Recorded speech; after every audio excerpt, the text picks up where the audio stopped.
আপু কাইন্ডলি শুরু করো। সুপ্রিয় দর্শক, বিএনপি মিডিয়া সেলের নিয়মিত আয়োজন ফোকাল পয়েন্টের ১০৭তম বিশেষ পর্বে আপনাদের সবাইকে জানাই আন্তরিক শুভেচ্ছা ও স্বাগতম। আজকের বিশেষ পর্ব শহীদ প্রেসিডেন্ট জিয়াউর রহমান চিরভাস্বর চির অম্লান। এটি শুধু একটি পর্ব নয়, আমাদের জাতীয় ইতিহাসের এক অনন্য ব্যক্তিত্বের জন্মবার্ষিকীতে তার জীবনের প্রতি শ্রদ্ধার্ঘ্য। আমাদের আজকের আলোচনায় অতিথি হিসেবে উপস্থিত আছেন বাংলাদেশ জাতীয়তাবাদী দলের জাতীয় স্থায়ী কমিটির সদস্য এবং একজন অভিজ্ঞ রাজনীতিবিদ নজরুল ইসলাম খান স্যার।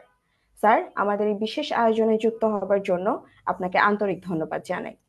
ধন্যবাদ আপনাকেও এবং আপনার মাধ্যমে এই অনুষ্ঠানের দর্শক শ্রোতা যারা আছেন তাদের সবাইকে। স্যার, আপনি একজন প্রাজ্ঞ রাজনীতিবিদ এবং শহীদ প্রেসিডেন্ট জিয়াউর রহমানের সঙ্গে আপনার অনেক স্মৃতি জড়িত।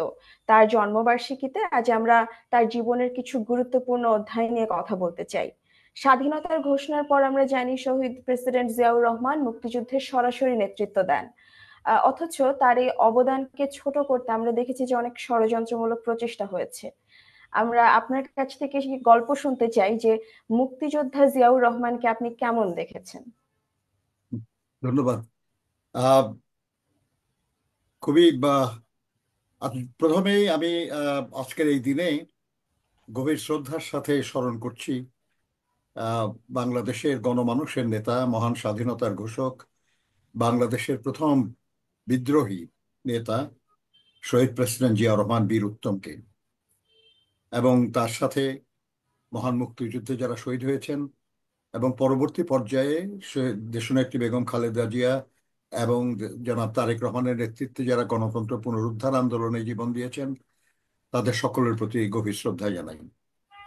আহ, আপনি যে ব্যাপারে আলাপ করছিলেন সেটা দেখেন, শহীদ জিয়া 1971 সালের 25শে মার্চ রাত্রে, দিবাগত রাত্রে, সেই প্রথম ব্যক্তি তিনি যিনি যখন খবর পেলেন যে ঢাকায় নিরীহ জনগণের উপর পাকিস্তান বাহিনী আক্রমণ চালিয়েছে, তখন তিনি চট্টগ্রাম বন্দর থেকে তার ইউনিটের দিকে ফিরছিলেন।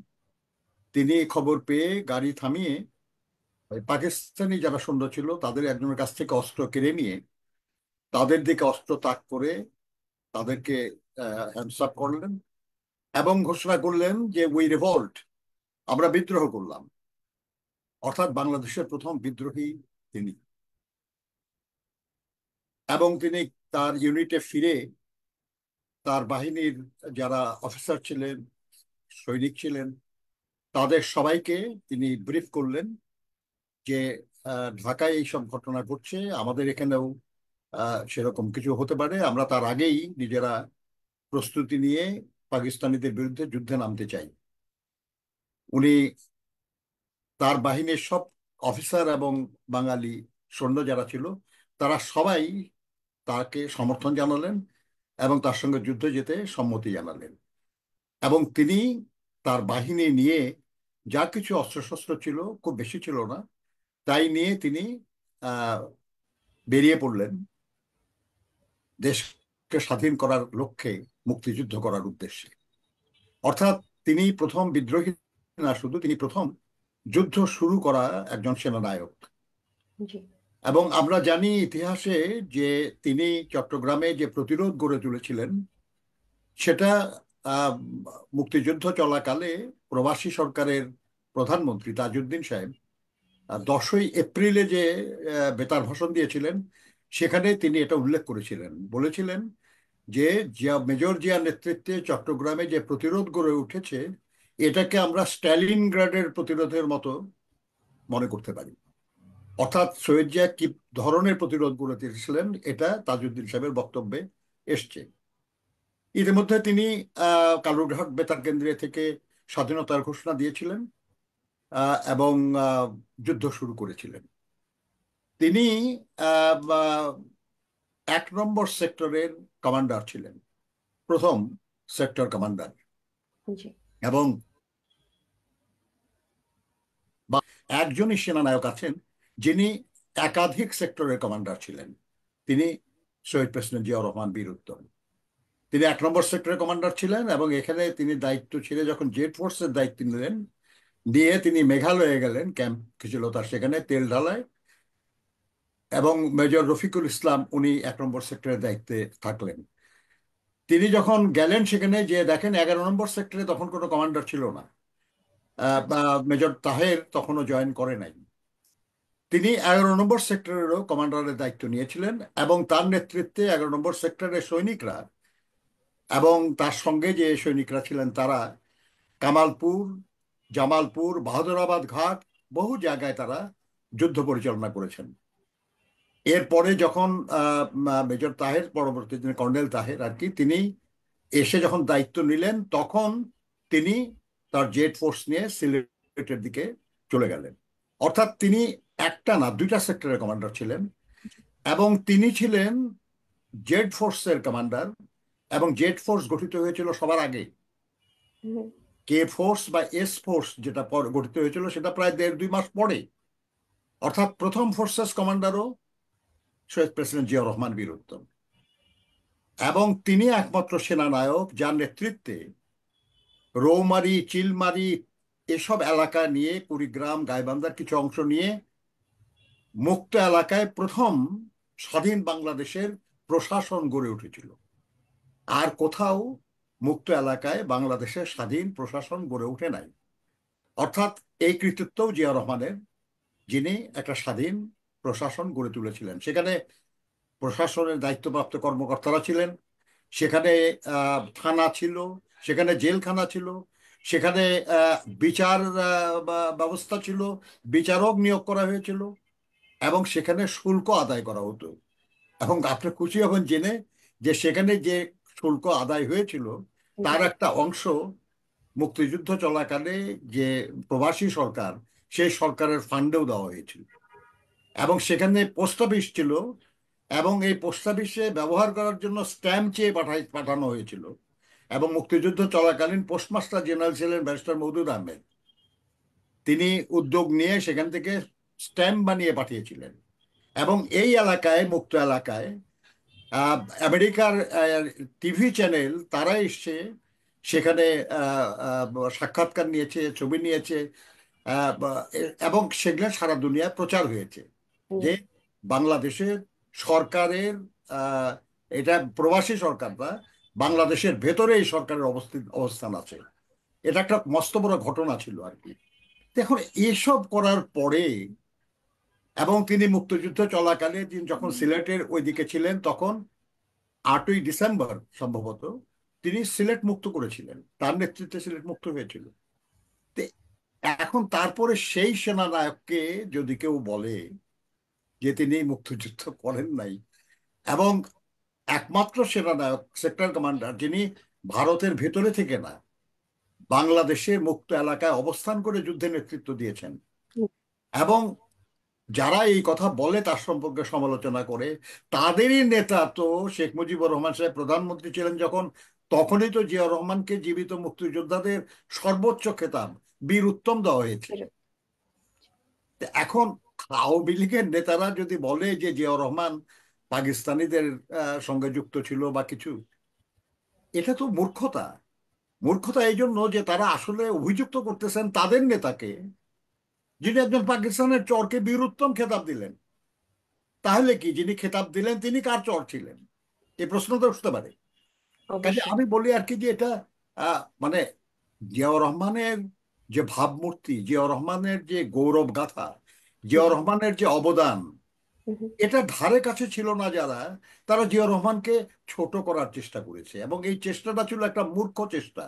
অর্থাৎ আপনার চেয়ে যিনি লম্বা তাকে আপনি আপনার চেয়ে খাটো করার জন্য তার পা কেটে দিলেন। এই ধরনের মূর্খতা করেছে তারা আর কি, এবং যেটা জনগণ গ্রহণ করে নাই, বরঞ্চ যারা এটা বলেছে তারা নিজেরা জনগণের কাছে অসম্মানিত হয়েছে। জি। এই যে স্যার আপনি বলছিলেন যে মুক্তিযুদ্ধের সেই গৌরবময় বীরত্ব গাথা, এই মুক্তিযুদ্ধের পরে দেশ তো স্বাধীন হলো, আমরা জানি সেনাবাহিনী গঠিত হলো। সেই সময়ে শহীদ জিয়াউর রহমান ছিলেন সেনাবাহিনীর সবচেয়ে অভিজ্ঞ এবং সিনিয়র মোস্ট কর্মকর্তা, সর্বজ্যেষ্ঠ কর্মকর্তা ছিলেন। এবং পরবর্তীতে দেখা গেল যে সিনিয়রিটি ব্রেচ করে বা জ্যেষ্ঠতার পদক্রম ভঙ্গ করে তাকে সেনাবাহিনীর প্রধান করা হলো না, যেটা আসলে খুবই মানে যেটাকে বলা যায় যে নজিরবিহীন একটা ঘটনা। আপনি কি মনে করেন এর সাথে কোনো রাজনৈতিক ষড়যন্ত্র ছিল? এই এই ব্যাপারগুলো নিয়ে আপনার মতামত এবং আপনার বিশ্লেষণ আমরা জানতে চাই স্যার। দেখেন, এটা এটা ঠিক আর কি যে যিনি সেনাবাহিনীর প্রধান হয়েছিলেন জেনারেল শফিউল্লাহ সাহেব, মুক্তিযুদ্ধের সময় প্রথম যখন শুরু হয় তখন জয়দেবপুরে ছিলেন তিনি। এর আগে জিয়াউর রহমান সাহেব ওখানে টুআইসি ছিলেন। উনি সেখান থেকে জার্মানিতে ট্রেনিং এ যান এবং সেখান থেকে ফিরে অষ্টম বেঙ্গল চিটাগংয়ে জয়েন করেন। জি। আর জয়দেবপুরে জয়েন করেন মেজর শফিউল্লাহ টুআইসি হিসাবে। ওনার হুম। কমান্ডিং অফিসার ছিলেন কর্নেল, লেফটেন্যান্ট কর্নেল, বা আরেকজন উনি ছিলেন আর কি। আহ, আপনার এখানে আমি সেই সময় ওখানে সর্বদলীয় মুক্ত সংগ্রাম পরিষদের আমি ট্রেজারার ছিলাম জয়দেবপুরে, এবং মেশিন রুটসের শ্রমিক ইউনিয়নের সভাপতি ছিলাম সেই সময় আমি আর কি। আমরা শফিউল্লাহ সাহেবকে জানি, চিনি। শফিউল্লাহ সাহেব এবং জিয়াউর রহমান সাহেব একই ব্যাচের অফিসার ছিলেন, কিন্তু মেরিট লিস্ট যেটা, মানে যারা যখন কমিশন পায় তখন যে তালিকাটা হয়, সেই তালিকায় জিয়াউর রহমানের নাম শফিউল্লাহ সাহেবের নামে উপরে ছিল। এবং সেনা আহ, শৃঙ্খলা অনুযায়ী আহ, এটা বলা যাবে এবং এটাই সঠিক যে Ziaur Rahman senior to Shafiullah, general Shafiullah. কিন্তু তারপরেও তাকে সেনা প্রধান করা হয় নাই, তাকে উপপ্রধান করা হয়েছিল। আহ এটা কেন করা হয়েছে এটা এই সময় বলা মুশকিল, তবে আহ জিয়া রহমানের মতো স্বাধীন চেতা, জিয়া রহমানের মতো সাহসী এবং জনপ্রিয় মানুষকে সম্ভবত এই দায়িত্বে সেই সময়কার সরকার দিতে চান নাই। বরঞ্চ এমন কাউকে দিতে চেয়েছিলেন যিনি আহ, তাদের খুবই অনুগত থাকবেন, কিংবা তাদের তাকে নিয়ে কোনো দুশ্চিন্তার বিষয় থাকবে না, হতে পারে সেরকম। কারণ জিয়া রহমান সাহেব তো আহ, অত্যন্ত স্বাধীন চেতা ছিলেন, অত্যন্ত সাহসী ছিলেন এবং অত্যন্ত জনপ্রিয় ছিলেন। তো হতে পারে সেরকম কোনো কারণ, কিন্তু জিয়া রহমান সাহেব কিন্তু এতে কোনো প্রতিবাদ জানান নাই। তিনি ডেপুটি চিফ অফ আর্মি স্টাফের পদ নিয়েই তিনি দায়িত্ব পালন করতেছিলেন। এবং আহ 75-এর 15ই আগস্টের পরে আহ, যখন শফিউল্লাহ সাহেবকে পদচ্যুত করা হয় তখন খুব স্বাভাবিকভাবেই উপপ্রধান হিসাবে তিনি সেনাপ্রধানের দায়িত্ব পান। কেউ কেউ বলে যে হি যে বেনিফিশিয়ারি, বা বা যারা শেখ মুজিবের পরে দায়িত্বে এসেছিলেন তাদের পছন্দের মানুষ ছিলেন ইত্যাদি। কিন্তু একটা জিনিস খেয়াল করবেন কি যে আহ, এটা তো খুব স্বাভাবিক যে কোনো একটা এরকম ঘটনার পরে যারা দায়িত্বে থাকে তাদেরকে পদচ্যুত করা হয়। শফিউল্লাহ সাহেবকে সেভাবেই পদচ্যুত করা হয়েছে, কারণ তিনি রাষ্ট্রপতির নিরাপত্তা বিধানে ব্যর্থ হয়েছিলেন। হুম। কিন্তু জিয়া রহমান সাহেবকে আহ, সেনাবাহিনীর প্রধান করা হয়েছে কবে? খুব ইন্টারেস্টিং, এই তথ্যটা একটু জনগণের মনে মনে করায় দিতে চাই আমি। বাংলাদেশের ইতিহাসে কখনো চিফ অফ ডিফেন্স স্টাফ বলে কোনো পদ ছিল না। খন্দকার মুশতাক দায়িত্ব নেওয়ার পরে তিনি মন্ত্রিসভা গঠন করলেন। তিনি একজন প্রতিরক্ষা উপদেষ্টা নিয়োগ দিলেন জেনারেল আতাউল গনি উসমানী সাহেবকে। তিনি বিভিন্ন পদে বিভিন্ন মানুষকে নিয়োগ দিলেন, কিন্তু সেনা প্রধান নিয়োগে তিনি বিলম্ব করেছিলেন। এবং এই সময়ের মধ্যে তিনি বিডিআর এর প্রধান যিনি ছিলেন জেনারেল খলিলুর রহমান, তাকে তিনি চিফ অফ ডিফেন্স স্টাফ হিসেবে নিয়োগ দিলেন। চিফ অফ ডিফেন্স স্টাফ মানে হলো 3 বাহিনীর প্রধান, জি। সেনাবাহিনী, বিমান বাহিনী, নৌবাহিনী সব মিলে হুম। তার প্রধান। এটা তার আগেও কখনো ছিল না বাংলাদেশে, তারপরেও কখনো হয় নাই। কিন্তু শুধু জিয়া রহমানের ক্ষমতা খর্ব করার জন্য Khondakar Mushtaq chief of defence staff বলে খলিলুর রহমান সাহেবকে নিয়োগ দিয়েছিলেন। দেন জিয়া রহমান সাহেবকে চিফ অফ আর্মি স্টাফ করা হয় 24শে আগস্ট। কাজে জিয়া রহমান সাহেবকে খন্দকার মুশতাক বা সেই সরকার পছন্দ করেছে এটা প্রমাণ হয় না। কাজেই জিয়া রহমান সাহেব কে বাদ দেওয়ার ক্ষমতা ছিল না খন্দকার মোশতাকের। জি। কারণ উনি deputy chief of army staff ছিলেন, স্বাভাবিকভাবে এই পদ তার প্রাপ্য। আর তার যে গ্রহণযোগ্যতা এবং জনপ্রিয়তা ছিল, তাকে বাদ দিয়ে অন্য কাউকে করতে করলে সেনাবাহিনীতে বিদ্রোহ হওয়ার সম্ভাবনা ছিল। সেটাই সাহস তারা পায় নাই। সেই জন্যই জিয়া রহমানকে চিফ অফ আর্মি স্টাফ করতে হয়েছে। ধন্যবাদ স্যার।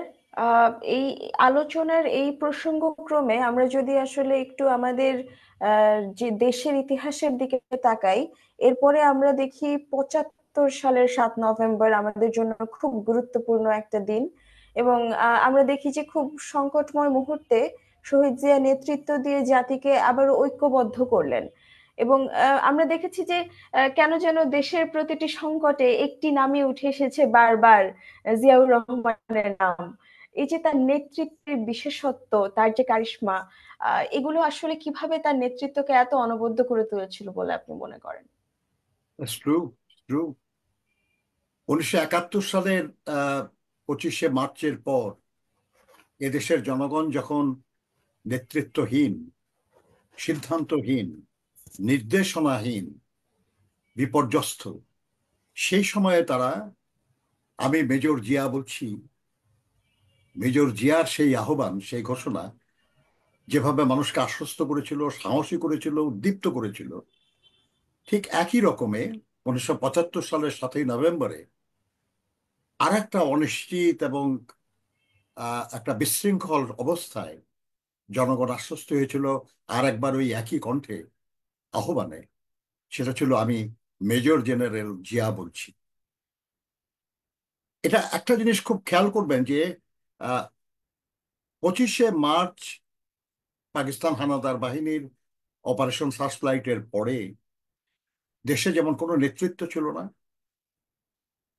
বাংলাদেশ বলে যে আহ, দেশটা আমরা ভাবছি, সে দেশের কোনো প্রশাসন, কোনো বাহিনী, কোনো কিছু ছিল না। সেরকম সময়ে যেমন আহ, দুর্দান্ত সাহসিকতা এবং দেশপ্রেমের ধারণ করে জিয়া রহমান ঘোষণা করেছিলেন স্বাধীনতার, ঠিক তেমনি 1975 সালের 7ই নভেম্বরের কথা ভাবুন।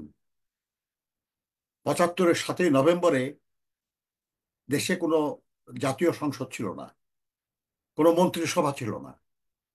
রাষ্ট্রপতি যিনি ছিলেন, তার বয়স ছিল মাত্র একদিন রাষ্ট্রপতি হিসাবে।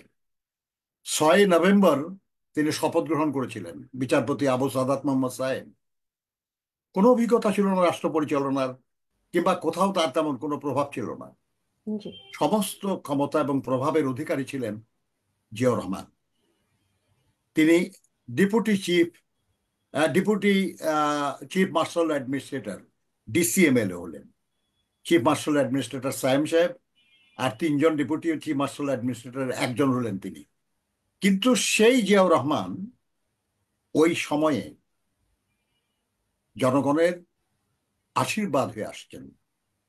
7ই নভেম্বর দুইবার তিনি জাতির উদ্দেশ্যে ভাষণ দিয়েছেন। দেখেন, উনি প্রেসিডেন্ট না, উনি ডিসিএমএল।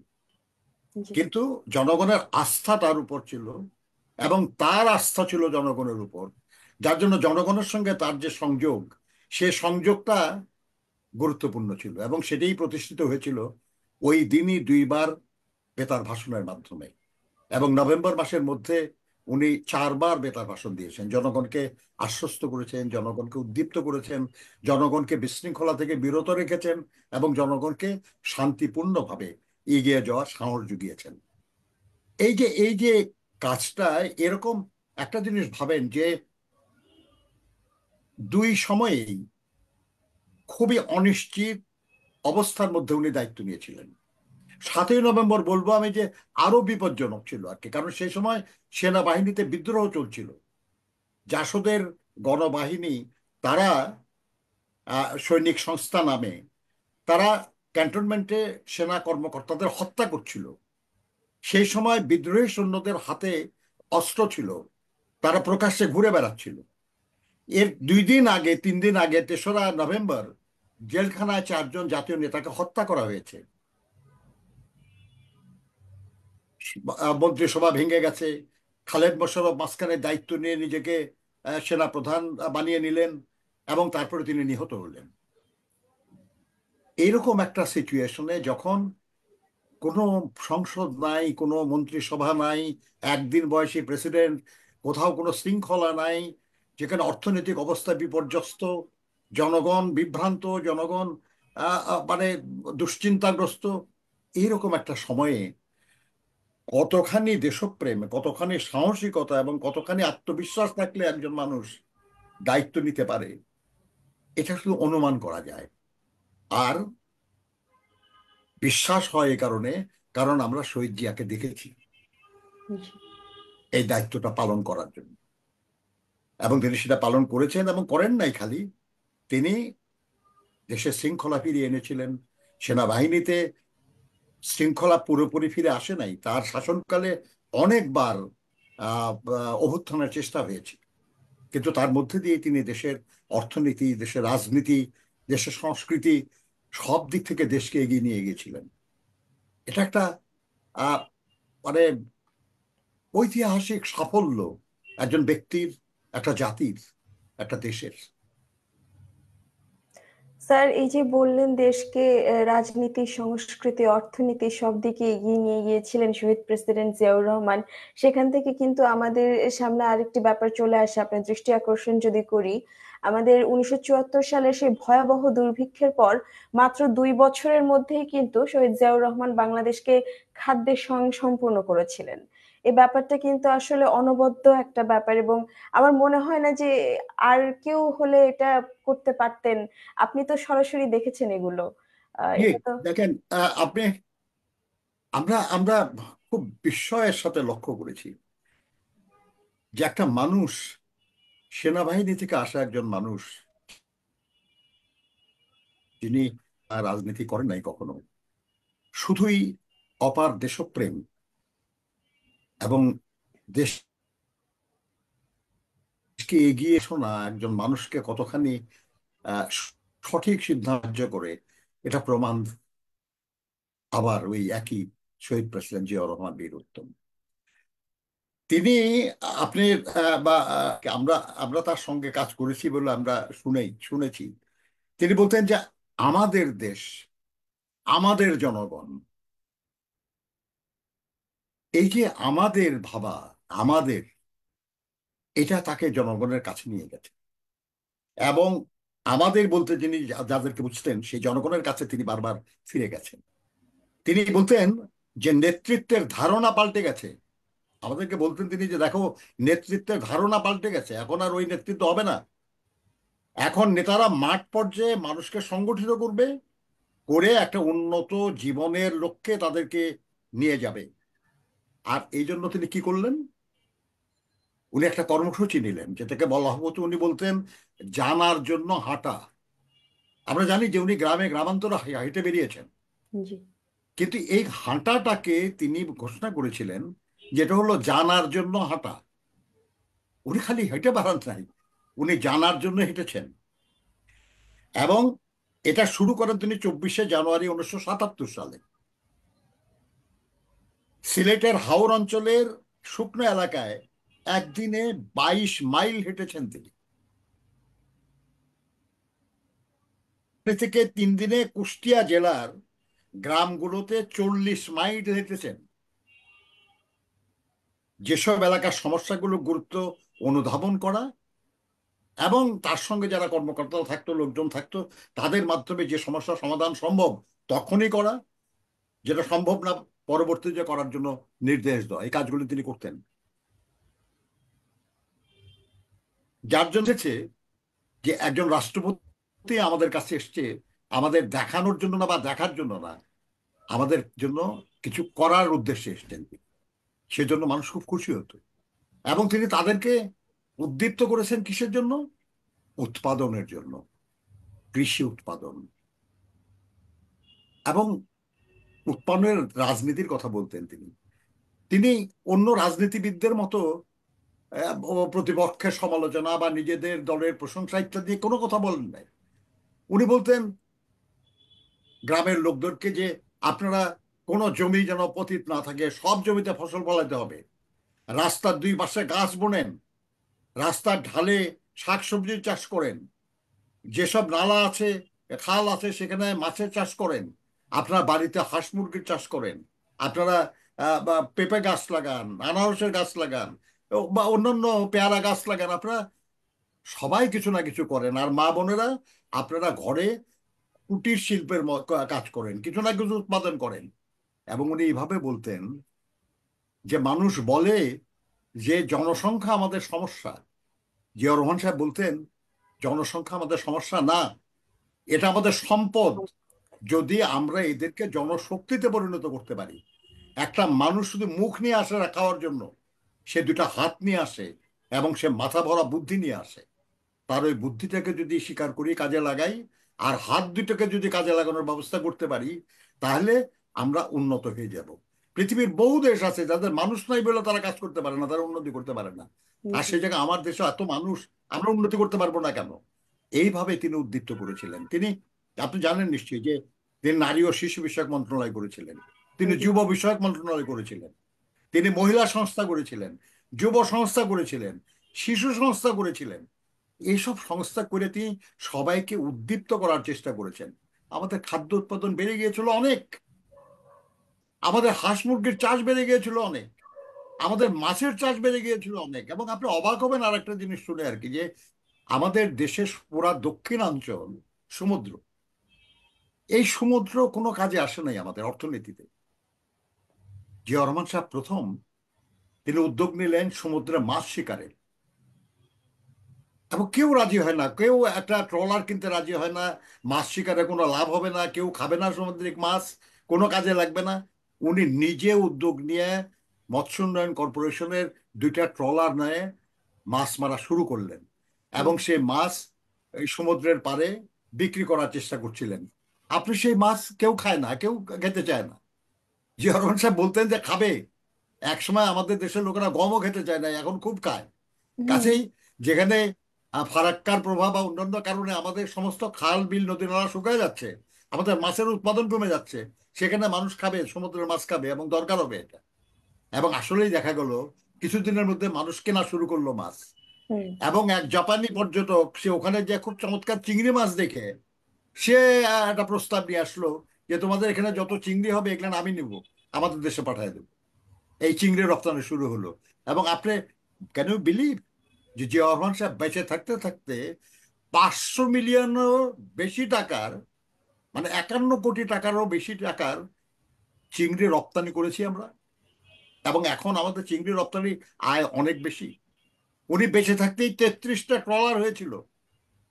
এই যে ধরেন, মানে একটা, এই জন্য আমরা বলি যে জিয়া রহমান সাহেব তো প্রেসিডেন্ট ছিলেন না, উনি ছিলেন একজন রাষ্ট্রনায়ক, একজন রাষ্ট্রনেতা, স্টেটসম্যান, যিনি যুগান্তকারী কাজ করেন।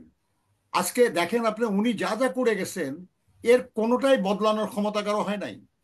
কেউ পারছে সমুদ্র বা সমুদ্রে মাছ শিকার বন্ধ করতে? উনি যে আমাদের মানুষের কর্মসংস্থানের জন্য, বিশেষ করে নারীদের কর্মসংস্থানের জন্য লো স্কিল লেবার ইন্টেন্সিভ, অর্থাৎ দক্ষতা কম লাগবে কিন্তু শ্রমিক বেশি লাগবে, এরকম শিল্প উনি বের করলেন, গার্মেন্টস, রেডিমেড গার্মেন্টস। এবং গার্মেন্টস শিল্প উনি সহায়তা দিলেন, তাদের জন্য bonded warehouse, back to back LC, তাদের প্রশিক্ষণের ব্যবস্থা করলেন। এবং তার সময়ে প্রথম রিয়াজ গার্মেন্টস ফ্রান্সে 10,000 পিস শার্ট ও রপ্তানির মাধ্যমে আমাদের গার্মেন্টস বাণিজ্যের সূচনা হয়। এবং জি। আজকে কি অবস্থা বলেন, গার্মেন্টস শিল্প বাংলাদেশের অর্থনীতির প্রধান স্তম্ভ। জি। পেরেছে কেউ এটা বদলায় দিতে? পারবে না। তিনি তো প্রথম সেই রাষ্ট্রনায়ক যিনি 1976 সালে মধ্যপ্রাচ্যের 6টা দেশে 8,500 শ্রমিক পাঠানোর মাধ্যমে আমাদের জনশক্তি রপ্তানি, যেটা রপ্তানি। আপনি আমাদের এটা শুরু করেছিলেন। আজকে 1 কোটিরও বেশি মানুষ দেশের বাইরে থাকে, এবং তাদের পাঠানো রেমিটেন্স আজকে আমাদের অর্থনীতির মূল স্তম্ভ। জি। কেউ পারছে এটা বদলায় ফেলতে? পারছে না। আজকে কৃষি বলেন, আমাদের অর্থনীতির আরেকটা মূল স্তম্ভ হলো আমাদের কৃষি। 1974 সালে যে দেশের দুর্ভিক্ষে লাখো মানুষ না খেয়ে মরে গেছে, মাত্র 3 বছরের মধ্যে গ্রামে গ্রামে ঘুরে মানুষকে উদ্দীপ্ত করে তাদেরকে ফ্রি সেচের যন্ত্র দিয়ে খাল কেটে পানি সরবরাহ বাড়ায় উৎপাদন বাড়ায় ফেললেন তিনি। এবং এই পরিমাণ বাড়াতে পারলেন যে গিনির দুর্ভিক্ষ পীড়িত মানুষের জন্য বাংলাদেশ চাউল রপ্তানি করেছে। তো এই এই ধরনের বিরাট সাফল্য যেভাবে এসছে আর কি, আজকে আপনার আমরা বলে আমরা গর্ব করি, বিদ্যুৎ নিয়ে গর্ব করে সবাই আর কি। হুম। বিদ্যুৎ যাচ্ছে কিসে? পল্লী বিদ্যুতের মাধ্যমে বেশিরভাগ বিদ্যুৎ আজকে সরবরাহ হয়। এই পল্লী বিদ্যুতায়ন বোর্ড কে গঠন করেছে? শহীদ প্রেসিডেন্ট জিয়াউর রহমান। কত আগে ভেবেছেন উনি যে গ্রামে গ্রামে বিদ্যুৎ দিতে হবে, সেই জন্য তিনি পল্লী বিদ্যুতায়ন বোর্ড করেছিলেন। তিনি বলেছিলেন যে দেখেন, উনি হিজবুল বাহারে নিয়ে গেলেন আমাদের খুব মেধাবী ছাত্রছাত্রীদের। জি স্যার, এই প্রসঙ্গেই আমি আপনাকে একটু জিজ্ঞেস করতে চেয়েছিলাম। আমার নিজেরও কিছুটা আগ্রহ আছে যে 1981 সালে হিজবুল পাহাড়ের মাধ্যমে যে সমুদ্র যাত্রাটা হয়েছিল মেধাবী এবং কৃতী ছাত্রছাত্রীদেরকে নিয়ে, আহ, এটা আসলে আমরা না অনেকভাবে ব্যাখ্যা পাই। আপনার যেহেতু সরাসরি এটা নিয়ে জ্ঞান আছে, আপনার কাছ থেকে জানতে চাই। আমরা যেমন ব্যাখ্যা পাই যে হয়তো ছাত্রছাত্রীরা জলসীমার গুরুত্ব বুঝতে পেরেছে, কারণ বাংলাদেশে আমরা জানি যে স্থল সীমা কতখানি ততখানি আমাদের ধারণা আছে, কিন্তু জলসীমাও যে একটা ব্যাপার, ইন্টারন্যাশনাল কন্টিনেন্টাল শেলফ থেকে শুরু করে আমাদের ইয়ে কতখানি, আমাদের টেরিটরি কতখানি সি লেভেলে, একটা ব্যাখ্যা এটা এসছে। আর একটা ব্যাখ্যায় হয়তো কেউ কেউ বলেন যে শহীদ প্রেসিডেন্ট জিয়াউর রহমান সমুদ্র সম্পদের প্রতি হয়তো জাতির দৃষ্টি আকর্ষণ করতে চেয়েছিলেন। এটার ব্যাপারে স্যার বিস্তারিত আমাদের জানার আগ্রহ আছে আপনার কাছ থেকে। তো মানে দেখেন, কয়েকটা বিষয় ছিল এর মধ্যে। জি। প্রধানত উনি সবচেয়ে মেধাবী ছাত্রছাত্রীদেরকে তার সাথে করেছিলেন। জি। বিভিন্ন বোর্ডে যারা সবচেয়ে ভালো রেজাল্ট করেছে এবং বিশ্ববিদ্যালয়গুলিতে বিভিন্ন বিভাগে যারা সবচেয়ে ভালো রেজাল্ট করেছে, উনি তাদেরকে নিয়েছিলেন। এটা হুম। এক ধরনের মেধার স্বীকৃতি প্রধানত। অবশ্যই। প্রথম, এটা কি এর আগে কেউ করে নাই, এবং উনি করেছেন। এবং এটা এটা একটা মস্ত বড় ব্যাপার যে ভবিষ্যতে যারা লেখাপড়া করতেছে তাদের সবার জন্য এটা একটা উদ্দীপনার বিষয় ছিল। দ্বিতীয়, উনি তাদেরকে বোঝানোর চেষ্টা করেছেন যে দেখো, যে দেশটায় আমরা বাস করি এটাই শুধু আমাদের বাংলাদেশ না। এই যে চারদিকে জলরাশি, চারে পানি দেখতেছো চারদিকে, এটাও আমাদেরই দেশ।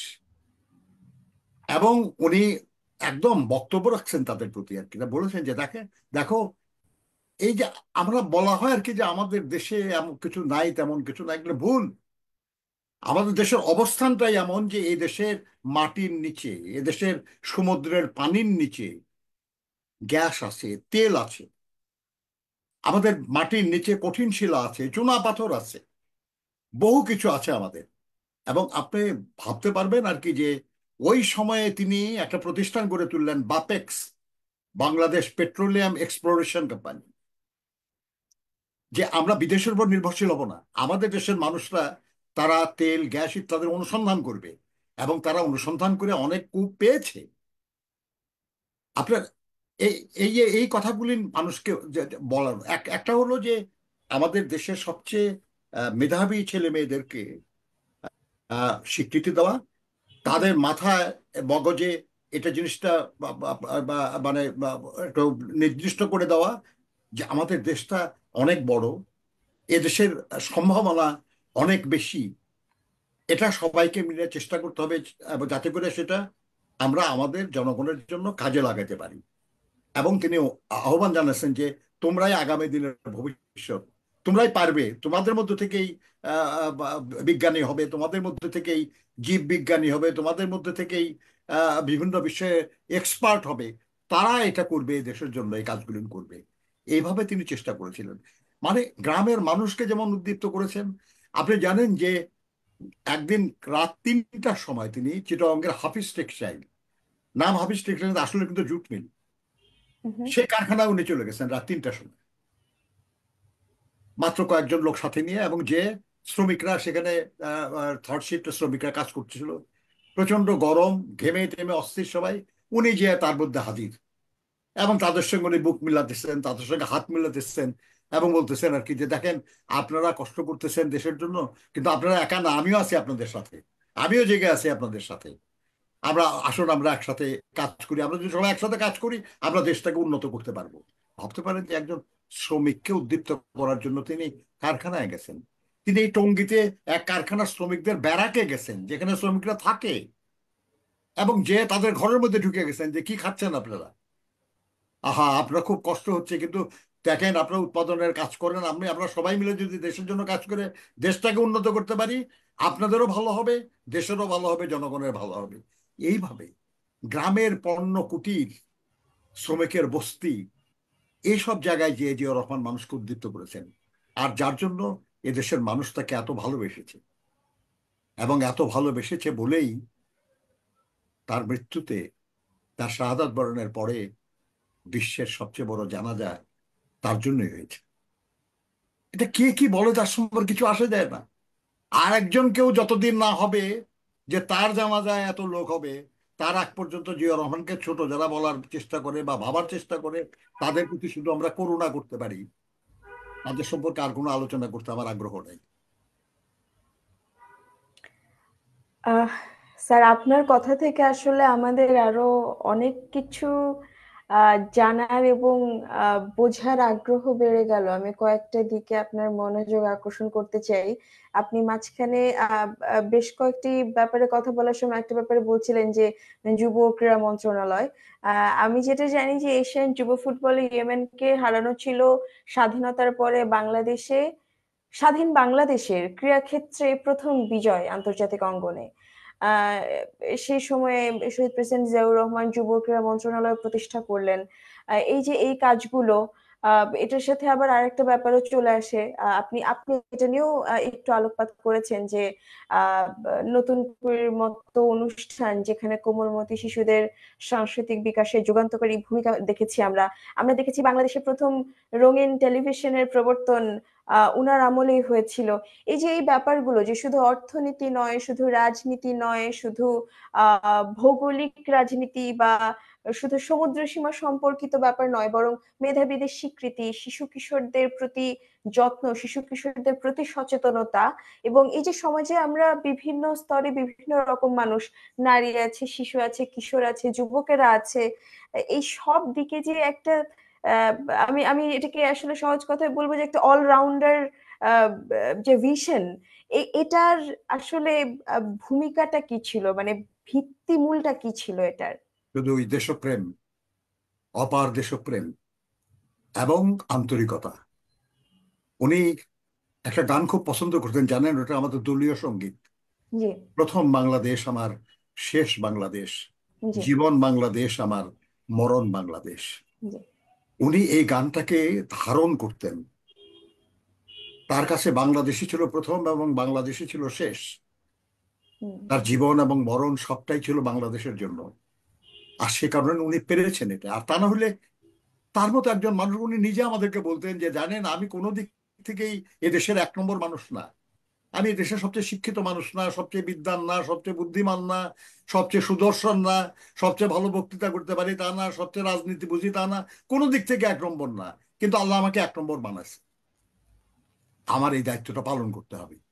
আমি আন্তরিকভাবে চেষ্টা করছি, আপনারা আমাকে সহযোগিতা করেন। কি সাংঘাতিক ব্যাপার! আপনি ভাবতে পারবেন যে উনি, আপনার একটা একটা মানে একটা জিনিস বলি আপনাকে, জি। যে উনি যখন ওই যে হিজবুল বাহারে লোকজনের সঙ্গে কথা বলতেছেন, ছেলে মেয়েদের সঙ্গে বলতে সময় একটা জায়গায় একটা একটা তখন বলতেছিলেন আর কি, বলতেছেন যে আমাদের মাটিতে সব কিছু আছে, জিওলজি সম্পর্কে আমার সামান্য স্টাডি আছে। জিয়া রহমান সাহেব বলতেছেন, জি। আমি ইদানিং পড়েছি, আমার সামান্য স্টাডি আছে, আমি ইদানিং পড়েছি, আমি এগুলো আগে জানতাম না।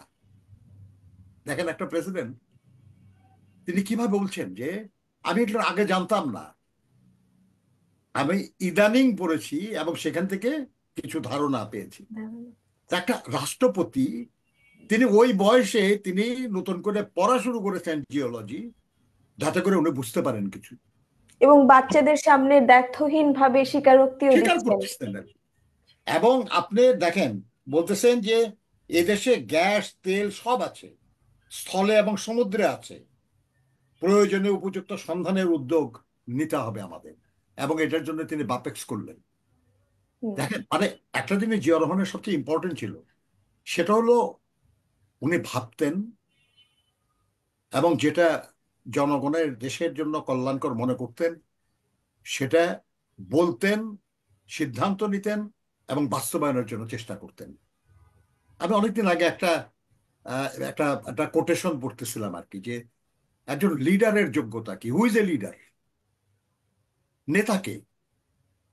তো এ কথা বলা ছিল আর কি, যে একজন নেতা হলেন তিনি who knows the way, shows the way, and goes the way.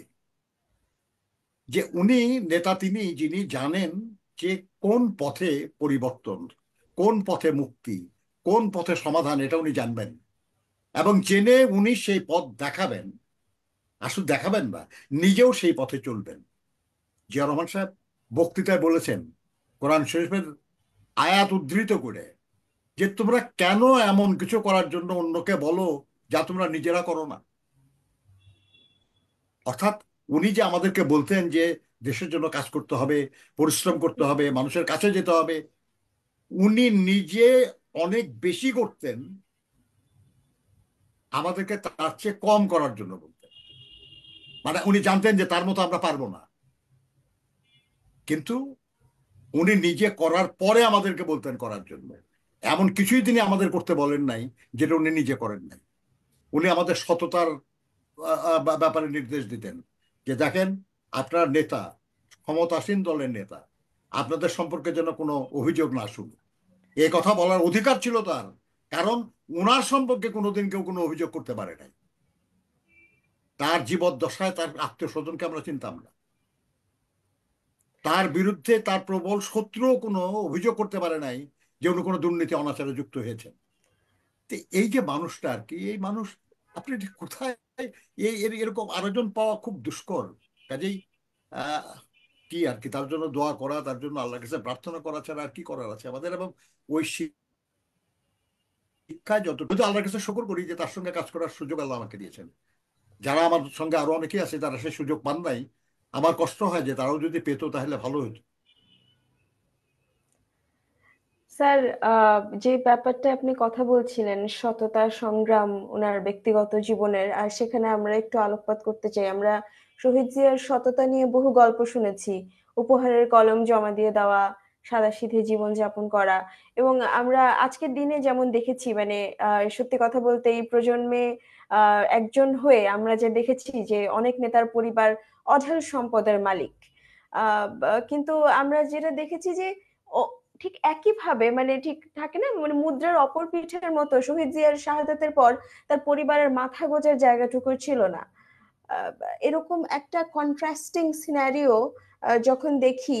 এবং সাথে সাথে একটা ব্যাপারে স্যার আমি একটু সময় নিয়ে নিচ্ছি, আলোকপাত না করলেই নয়, সম্ভবত আপনার কাছ থেকে অবশ্যই বিস্তারিত শুনবো। আহ, আমরা আসলে, আমি আবারও বলছি যে যেহেতু আমরা এই প্রজন্মের, আমার কাছ থেকে সম্ভবত স্যার আপনি এগুলো বেশি পাবেন, আমাদের দর্শকরাও পাবেন স্বাভাবিকভাবেই। যে আহ, রাজনৈতিক পরিমণ্ডলে পরিবার তান্ত্রিকতার কারণে স্বজন প্রীতির যে ব্যাপারটা আমরা দেখি, ভয়াবহ একটা ব্যাপার, আমি এই শব্দটাই ব্যবহার করছি। আহ, যেমন মানে আমি যাকে অনেক দিন প্রধানমন্ত্রী দেখেছি আমার বুদ্ধি হওয়ার পর থেকে কিছুদিন আগ পর্যন্ত আর কি, আহ, ওই পুরোটা সময় আমি দেখেছি যে তার পরিবারের সবাই, তার বোন, তার আহ, ছেলে মেয়ে, তার বোনের মেয়ে, আরো কারা কারা, কাছের আত্মীয়, দূরের আত্মীয়, এমন আলোচনা আমরা সবার ব্যাপারে সব জানতাম। পেপার পত্রিকা না পড়লেও হয়তো জেনে যেতাম, এমন একটা ব্যাপার ছিল। আমি দুঃখিত আমি এভাবে বলছি, কিন্তু সম্ভবত দর্শকরা যারা আছেন তারাও আমার সাথে রিলেট করতে পারবেন। আহ, এদিকে আপনি স্যার যেটা বলছিলেন, আমি ওখানে যাচ্ছি যে শহীদ জিয়াউর রহমানের পরিবার সবসময় আলোচনার বাইরে থেকেছে, এমনকি সত্যি কথা বলতে তার ভাইদের নামও কেউ জানে না যতক্ষণ না খুঁজে বের করবে অনেকক্ষণ ধরে। আমি জানিও না সবাই খুঁজে বের করতে পারবে কিনা। এই যে এই এই অনেকগুলো কন্ট্রাস্টিং ব্যাপার কিন্তু আমরা একই সাথে একটা মানুষের জীবনে দেখছি, এবং আমাদের রাষ্ট্রের প্রেক্ষাপটে দেখছি। আমি শুধু আহ, সামাজিক প্রেক্ষাপটে বলবো না, আমি রাষ্ট্রীয় প্রেক্ষাপটে বলবো। এই ব্যাপারগুলো নিয়ে স্যার আপনার আপনার অভিজ্ঞতা, আপনার বিশ্লেষণ জানতে চাই।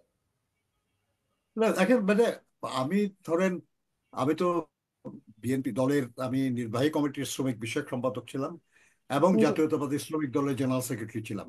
জি। আহ মানে এটা যদি বলেন বেশ গুরুত্বপূর্ণই, কিন্তু আমি তো কোনোদিন তার কোনো আত্মীয় স্বজনকে দেখি নাই, আমি চিন্তাম না। মানে এমনকি তার বাসায় যখন গেছি আমরা, জি। ম্যাডামের সঙ্গে দু একবার দেখা হয়েছে, কিন্তু তার ছেলেরাও আমাদের কাছে, আমাদের আমরা দেখি নাই, হয়তো পড়াশোনায় ব্যস্ত বা অন্য কাজে ব্যস্ত আর কি। দেখেন, মানুষ আহ, যিনি গাইড হন, যিনি এ ধরনের গাইড, যে যে মানে দৃষ্টান্ত হন, তিনি, তাকে কিন্তু অনেক আহ, অনেক কঠোর হতে হয়, অনেক ত্যাগ সচেতন হতে স্বীকার হয়। করতে হয়। এবং জিয়া রহমান সাহেব তাই ছিলেন। তিনি আমাদেরকে যে নির্দেশ দিতেন, পরামর্শ দিতেন। দেখ, খুব চমৎকার বলি আপনাকে, একদিন আমাদেরকে বলতেছেন উনি যে, দেখেন, আহ, আমি এটা দেখব না যে আপনি সফল হলেন কি হলেন না, কারণ আপনি আন্তরিক চেষ্টা করেও হয়তো কোনো ব্যাপারে সফল নাও হতে পারেন, জি। For other reason. কিন্তু আমি এটা নিশ্চয়ই দেখবো আর কি, যে আপনি কাজটাতে সফল হওয়ার জন্য আপনি সর্বোচ্চ চেষ্টা করেছেন কিনা, এটা কিন্তু আমি খেয়াল রাখি। দেখেন, মানে আহ, নেতা কিরকম আর কি হয় আর কি, যে আপনি সফল হলেন না ব্যর্থ হলেন এটা গুরুত্বপূর্ণ না, আপনি এটা সফল হওয়ার জন্য সর্বোচ্চ চেষ্টা করেছেন কিনা। এবং উনি সরকারি কর্মকর্তাদেরকেও একই কথা বলতেন, তার হুম। সঙ্গে যারা কাজ করতো তাদেরকেও একই কথা বলতেন। এবং উনি নিজে করতেন আর কি, এবং নিজে করতেন বলেই ওনাকে বলার অধিকার ছিল তার। এবং সেই অধিকার তার ছিল বলেই আমরা যারা তার সঙ্গে কাজ করেছি, আমরা চেষ্টা করেছি আমাদের সর্বোচ্চটা দেওয়ার, আমরা চেষ্টা করেছি। আপনি দেখেন, আপনি কিভাবে বলতেন তিনি। উনি জেলে দল, আমাদের যে মৎস্যজীবী দল যেটা আর কি, জাতীয়তাবাদী মৎস্যজীবী দল, তাদের এক মিটিং এ গেছেন। মিটিং এ যে উনি বলতেছেন যে প্রতিদিন তো শুধু মাছ ধরেন, মাছ চাষ করেন, হুম। শুধু যদি ধরেন তো তো মাছ শেষ হয়ে যাবে তো। কাজেই জাতীয়তাবাদী মৎস্যজীবী দলের কাজ শুধু মাছ ধরা না, মাছের চাষও করতে হবে। যারা মাছ চাষ করবেন তারাও মৎস্যজীবী, খালি মাছ ধরে যারা তারা মাছ মৎস্যজীবী না। কাজে আপনাদের মাছ চাষও করতে হবে। মানে মানে একজন নেতা হিসাবে তার বক্তব্যের ধরন এরকম ছিল। তিনি আগে বলতেছেন যে আপনারা খালি সুষম বন্টনের কথা বক্তৃতা করেন, আরো অনেক দল আছে তারা বক্তৃতা করে সুষম বন্টন।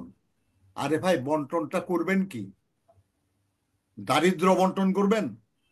আছে তো আমাদের দারিদ্র এখন, এই দারিদ্র বন্টন করে তো কোনো লাভ হবে না। আগে আসেন সবাই মিলে উৎপাদন বাড়াই, সম্পদ সৃষ্টি করি, অ্যান্ড দেন সেই সম্পদের সুষম বন্টন করব আমরা। দেখেন, মানুষকে সুষম বন্টনের যে বেনিফিট, সেটা নেওয়ার জন্য মানুষকে উদ্দীপ্ত করার পরামর্শ ছিল তার এরকম, যে আগে আমাদের উৎপাদন করে সম্পদ বাড়াইতে হবে, তাহলেই শুধু সুষম বন্টনে আমরা সবাই লাভবান হব। আর তা হলে সুষম বন্টনের দাবি, এটা একটা স্লোগান, এটা তো কোনো কাজ হবে না। এইভাবে এইভাবে তিনি রাজনীতি বা ইয়েতে বলছেন। এবং আরেকটা কথা খুব চমৎকার বলতেছিলেন উনি আর কি, যে দেখেন, আপনারা সার্বভৌমত্বের কথা বলেন, স্বাধীনতা, সার্বভৌমত্ব, এটা খুবই গুরুত্বপূর্ণ। এটা স্বাধীনতাহীন কোনো মানুষ মর্যাদার থাকে বাঁচতে পারে না। সার্বভৌমত্ব একটা খুব মহা গুরুত্বপূর্ণ ব্যাপার।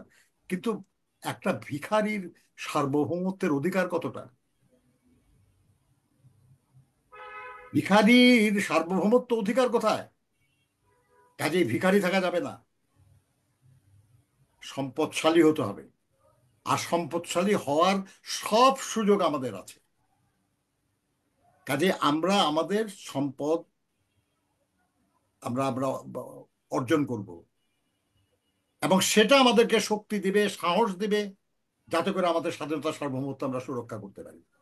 কাজেই উৎপাদনের রাজনীতি, উন্নয়নের রাজনীতি, এটা, এবং স্বাধীনতা এবং সার্বভৌমত্বের সুরক্ষার রাজনীতি, এই দুটা একসাথে চলবে, এই দুটা বিচ্ছিন্ন না। উন্নয়ন এবং অগ্রগতি যদি না হয়, তাহলে স্বাধীনতা এবং সার্বভৌমত্ব প্রশ্নের মুখে পড়বে। জি। দেখেন, এইভাবে তিনি আমাদেরকে বোঝাইতেন। এবং আপনি জানেন বোধহয় আর কি, যে ওনার জীবদ্দশায় আমাদের বিএনপির কেন্দ্রীয় কার্যালয় যত বড় ছিল, তার চেয়েও বড় ছিল আমাদের রাজনৈতিক এবং সামাজিক প্রশিক্ষণ কেন্দ্র। এবং সেখানে মাঠের মধ্যে একটা টেন্ট করে আমাদের ট্রেনিং হতো।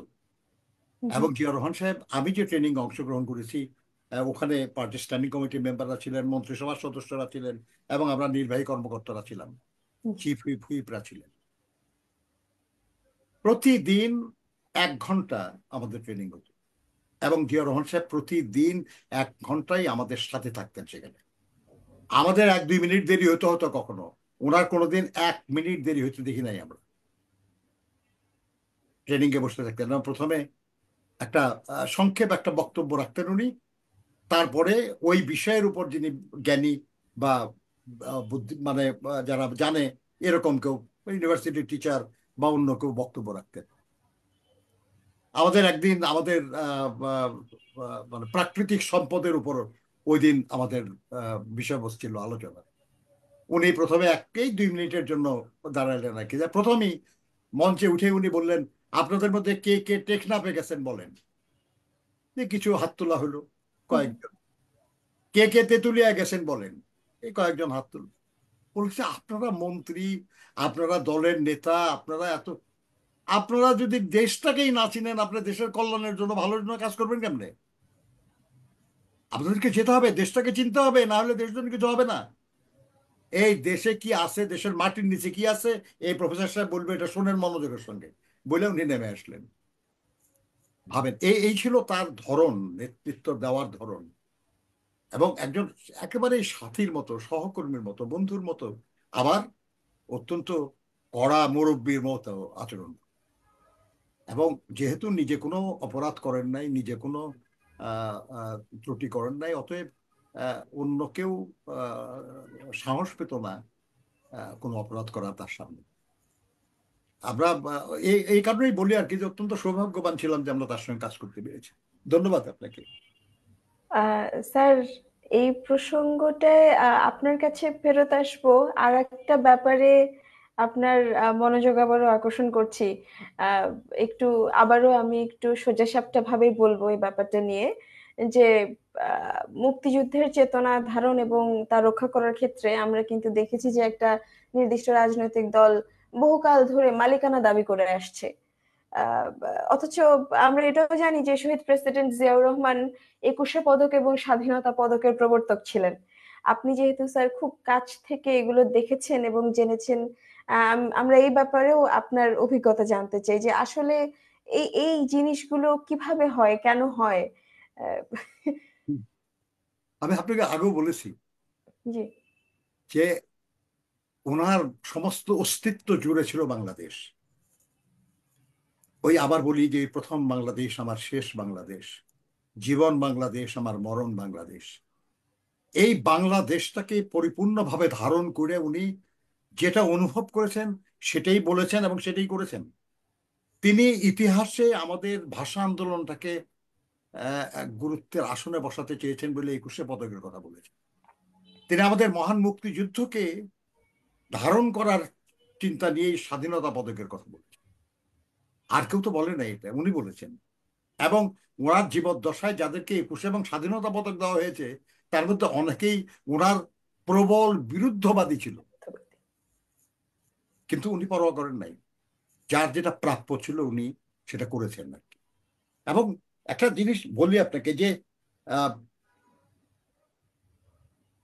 দেশ এবং দেশের মানুষের জন্য যেটা ভালো, যেটা কল্যাণকর, উনি সেটাই করার চেষ্টা করেছেন। দলের ভালো আর মন্দের প্রশ্ন ছিল না তার কাছে কিছু। আপনি দেখেন যে উনি আমাদের যে জাতিসত্তার যে সুস্পষ্ট পরিচয় দিলেন, বাংলাদেশি জাতীয়তাবাদ, আমাদের দীর্ঘদিনের একটা লড়াই বন্ধ করার একটা ব্যবস্থা করলেন। আমাদের 3 পার্বত্য জেলার মানুষগুলির সঙ্গে এবং আমাদের অন্যান্য জেলায় যেসব সাঁওতাল, ভিল এইসব যারা থাকে, তাদের মনের যে কষ্ট আর কি, যে তারা বাঙালি না আসলে, কিন্তু তাকে বলতে হবে আমি বাঙালি আর কি। এ- এটা, এবং সারা দুনিয়াতে আপনি দেখেন, মধ্যপ্রাচ্যের দেশগুলো সবাই আরবিতে কথা বলে, কিন্তু দে আর নট অল আরবস। না। ইরাকের লোকরা ইরাকি, ইরানের লোকরা ইরানিয়ান, হুম, হুম, কুয়েতের লোকরা কুয়েতি, হুম। কাতারের লোকরা কাতারি, সৌদি আরবের লোকরা সৌদি। ইউরোপের অনেক দেশ আছে ইংলিশ স্পিকিং, কিন্তু আমেরিকানরা আমেরিকান, ইংল্যান্ডের মানে ইউকের লোকরা হলো ব্রিটিশ বা আইরিশ, অস্ট্রেলিয়ান, নিউজিল্যান্ডার। কাজে ভাষার ভিত্তিতে তো না, পরিচয়টা দেশের ভিত্তিতে হলেই সুস্পষ্ট হয়। জি। সেই সুস্পষ্ট জাতিসত্তার পরিচয়টা তো উনি দিলেন আমাদেরকে। রিস্ক ছিল যে একটা এত বড় পরিবর্তন উনি নিয়ে আসলেন আমাদের, কিন্তু কই, কতজন অপছন্দ করেছে, কিন্তু বদলাতে তো পারে নাই। এবারও দেখলাম আমাদের যারা সংস্কার কমিটি থেকে তারা সুপারিশ করেছে, সেখানে তারাও একই সুপারিশ করেছে। ইয়েস, এটাই হলো সঠিক পরিচয় আমাদের জাতিসত্তা। এগুলো করেছেন তিনি, এবং তিনি মানুষকে যুগান্তকারী সব পরিবর্তনের পরামর্শ দিতেন। দেখেন, উনি বললেন একবার এক মিটিং এর মধ্যে যে, দেখেন, আমি আহ, আহ, তাড়াতাড়ি করতে বলছি না কৃষকদের সমাবেশে, হুম যে হুম। আপনারা একটু বিচার বিবেচনা করেন, একটু চিন্তা ভাবনা করেন। উনি কিন্তু গ্রাম সমবায় করার একটা উদ্যোগ নিছিলেন আর কি, এবং প্রায় 2 কোটি সমবায়ের ট্রেনিং এর উনি কর্মসূচি নিয়েছিলেন। বেশ কিছু ট্রেনিং হয়েছিল, কিন্তু তার প্ল্যান ছিল 2 কোটি মানুষকে সমবায়ের উপর প্রশিক্ষণ দেওয়া হবে, এবং দেশের সব গ্রামে সমবায় হবে। এবং তাদেরকে উদ্দীপ্ত করে বললেন আর কি যে, দেখেন, আমাদের যে ক্ষেতের আইলগুলি আছে, আইল চিনেন আপনি? আমি জানি না আপনি চিনেন কিনা। আমি চিনি স্যার। ক্ষেত মানে ডিভাইড করার আর কি, যে ডিভাইডার। জি। বললো যে আমাদের দেশের ক্ষেত যত আইল আছে ক্ষেতের, শুধু যদি আইলগুলি আমরা তুলে দেই, তাহলে এর পরিমাণ হবে একটা জেলার সমান। অর্থাৎ একটা জেলায় যে পরিমাণ আহ, ফসল উৎপাদন হয়, আমরা ওই পরিমাণ বর্ধিত উৎপাদন পাবো শুধু যদি আইল তুলে দিতে পারি আমি। হুম। কিন্তু আপনারা এটা তাড়াহুড়া করার কিছু না, একটু চিন্তা ভাবনা করেন, বোঝেন শুনেন, তারপরে এটা করা যাবে, ধীরে সুস্থে করা যাবে আর কি। দেখেন চিন্তা কত দূর পর্যন্ত ছিল তার, যে আমরা যদি গ্রামে সমবায় করতে পারি, তাহলে গ্রামের সব মানুষের সব জমি আমরা একত্র করে, যার যে পরিমাণ জমি, তারা পরিশ্রম করবে, করে সেই অনুযায়ী তারা বেনিফিট পাবে। আর আলগুলি তুলে দিলে একটা জেলার সমান এলাকা হবে, সেই পরিমাণ ফসল বৃদ্ধি হবে। এই ধরনের চিন্তা ছিল তার মাথায়। উনি বলছেন যে আমাদের দেশের যত হাইওয়ে আছে, যত রেল লাইন আছে, এর 2 পাশে সরকারি যে জমি মানুষ দখল করে রাখছে, এই জমিগুলিতে শুধু যদি আমরা গাছপালা বুনি, এই জমিগুলিতে যদি আমরা আহ ফলজ এবং ঔষধি বৃক্ষ আমরা এগুলো যদি রোপণ করি আর কি, তাহলে আমাদের অর্থনীতি অনেক দূর আগায় যাবে, অনেক দূর আগায় যাবে। এই পাশে যেসব খালের মতো আছে, নালা, সেগুলো যদি মাছ চাষ করা হয়, বা হাঁস হাঁস চাষ করা হয়, মুরগি চাষ করা, অনেক উপকার হয়। এগুলো সব তার মাথার মধ্যে গিজ গিজ করতে, সব মানে চিন্তা করতেন উনি, যে কিভাবে এই দেশটার পরিবর্তন করা যায়, কিভাবে এটার মানুষের কল্যাণ করা যায়। আপনি ভাবতে পারেন যে আহ, এই যে আমরা ক্ষুদ্র ঋণ নিয়ে এত কথা বলি, জি। ক্ষুদ্র ঋণ এই এনজিও গুলিকে উদ্দীপ্ত করাও কিন্তু জিয়া রহমান সাহেবের একটা মস্ত বড় সাফল্য। ওনার সময় এই এনজিও গুলি অনেক বেশি অ্যাক্টিভলি কাজ করেছে এবং সুযোগ করতে পেরেছে। কিন্তু এর পাশাপাশি উনি কি করেছেন, আমাদের যে কৃষি ব্যাংক আছে, এই কৃষি ব্যাংকের মাধ্যমে তিনি গ্রামীণ দরিদ্র মহিলাদের ঢেকি ঋণ দেওয়ার একটা প্রকল্প করেছিলেন। হুম। আপনি জানেন যে গ্রামে ঢেকি দিয়ে বিকিরিং। আপনার ওই ধান আনা হতো, স্যার। এবং যে গ্রামের মহিলাগুলি, মহিলা যেন ভিক্ষা না করে, হুম তাকে 500 টাকা ঋণ দেওয়া হবে, 500। এটা এনাফ ছিল একটা ঢেকি বানানোর জন্য। হুম। হুম। যে আপনার একটা ওটা দিয়ে একটা ঢেকি বানায়, আপনার মানুষের ওই ধান বেনে ওটা দিয়ে আপনি জীবিকা নির্বাহ করেন। 500 টাকা ঢেকি ঋণ, এটা ক্ষুদ্র ঋণ ছিল না, অবশ্যই। সরকারি উদ্যোগ, এবং স্যার সরকারি আমি ব্যাংক থেকে। যতদূর জানি যে তখনকার হিসাবে 500 টাকা খুব কম টাকাও ছিল না কিন্তু, বেশ অনেক অনেক ভালো যাই হোক, পরিমাণে কিন্তু ওই টাকা টাকাটা ছিল। দরকার, ওটা একটা, আপনি জানেন যে ঢেকি হয় একটা, মানে এটা এক পিস কাঠ দিয়ে করতে হয়, জি জি। জোড়া দিয়ে করা যায় নাকি, এক হুম। পিস। তো ওগুলোর জন্য যা লাগতো, এবং তার জন্য আর বেসিক অন্যান্য খরচ মিলে 500 টাকা ঋণের ব্যবস্থা ছিল। তো এই যে মানে চিন্তা কি তার, মানে ওই গ্রামের ওই বৃদ্ধ মহিলারা, মানে অসহায় মহিলারা, স্বামী পরিত্যক্তা মহিলারা, সন্তান পরিত্যক্ত মহিলারা, যারা কিছুই করার নাই, তারা হয়তো মানুষের উপর নির্ভরশীল, তাদের একটা ব্যবস্থা করাও ওনার মাথায় ছিল। এবং উনি আরেকটা জিনিস দেখেন, আর কোন সরকারের আমলে যেটা হয় নাই, যেটা উনি করেছেন, সেটা হলো একদিকে উনি প্রাইভেট সেক্টরকে এনকারেজ করলেন। জি। মানে প্রথমে মানে প্রাইভেট সেক্টরের তো ইনভেস্টমেন্টের একটা লিমিট ছিল শেখ সাহেবের সময়। উনি এটা বাড়ায় দিলেন অনেক, 10 লাখ টাকা থেকে 30 লাখ টাকা, তারপর এটা উঠাই দিয়ে দিলেন প্র্যাকটিক্যালি, যে যত টাকা খুশি ইনভেস্ট করা যাবে, আপনার নতুন শিল্প করেন আপনারা, মানে বিনিয়োগকারীদের উৎসাহিত করার জন্য। কিন্তু উনি দেখলেন যেটা, যে তারপরেও জেনারেলি বিনিয়োগকারীরা খুব উৎসাহী হচ্ছে না। তখন গার্মেন্টস ফ্যাক্টরি শুরু হয়ে গেছে। হুম হুম। গার্মেন্টস ফ্যাক্টরির জন্য কাপড় লাগে, কিন্তু আমাদের পুরোনো আমলের যেসব টেক্সটাইল মিল, সেসব মিলে যে কাপড় তৈরি হয়, ওই কাপড়ের দিয়ে কাপড় বানালে বিদেশিরা নেবে না। উনি সরকারি উদ্যোগে প্রথম 9টা স্মল বাট স্পেশালাইজ টেক্সটাইল উনি তৈরি করলেন। এই Rajshahi textile mill, Kurigram textile mill, তারপরে আপনার ঈশ্বরদী টেক্সটাইল, অনেক 9টা টেক্সটাইল মিল। এবং যখন তাদের উৎপাদিত যে পণ্য, সেটা যখন গার্মেন্টস এর কাজে লাগা শুরু হলো, তখন আপনার প্রাইভেট সেক্টর অনেক নতুন টেক্সটাইল মিল করা শুরু করলো। এখন বাংলাদেশে টেক্সটাইল মিল কত আছে জানেন? কত শ্রমিক কাজ করতেছে সেখানে। এইভাবে উনি উৎসাহিত করতেন। এবং ওই ওনার সময়েই একমাত্র, এরপরে আর হয় নাই, সুগার মিল হয়েছে। ফার্টিলাইজার ফ্যাক্টরি করেছেন উনি, আশুগঞ্জ ফার্টিলাইজার, যেটা আর তার মৃত্যুর পরে নাম দেওয়া হয়েছিল জিয়া ফার্টিলাইজার। আওয়ামী লীগ সরকার নাম বদলায় দিছে, উনি করেছিলেন সেটা আর কি। পলাশে একটা ফার্টিলাইজার, তারপরে নাটোর সুগার মিল। আপনি দেখেন, মানে একদিকে প্রাইভেট সেক্টরকে এনকারেজ করা, আর একদিকে সরকারি উদ্যোগে এমন সব শিল্প করা যে শিল্প প্রাইভেট সেক্টর করতে চায় না, করবে না। হুম। তাই না? কিন্তু দরকার দেশের জন্য। জি। এটা এই এই এই ধরনের চিন্তা, এই ধরনের মানে কর্মসূচি একমাত্র তার মতো দেশপ্রেম এবং দূরদর্শী মানুষের পক্ষেই সম্ভব। আর সেই জন্যই বলি আর কি, যে উনি তো প্রেসিডেন্ট ছিলেন না, হি ওয়াজ এ স্টেটসম্যান। স্টেটসম্যান। উনি রাষ্ট্রপ্রধান না, উনি ছিলেন রাষ্ট্রনায়ক। স্যার, এই স্টেটসম্যানের সাথে আপনার রাজনৈতিক যাত্রার অভিজ্ঞতার ব্যাপারেও আমার খুব আগ্রহ, আমাদের সবারই। আমরা জানি আপনি মেশিন টুলস ফ্যাক্টরিতে কর্মজীবন শুরু করেন, পরবর্তীতে একটা পর্যায়ে জাতীয়তাবাদী শ্রমিক দলের প্রেসিডেন্টও হন।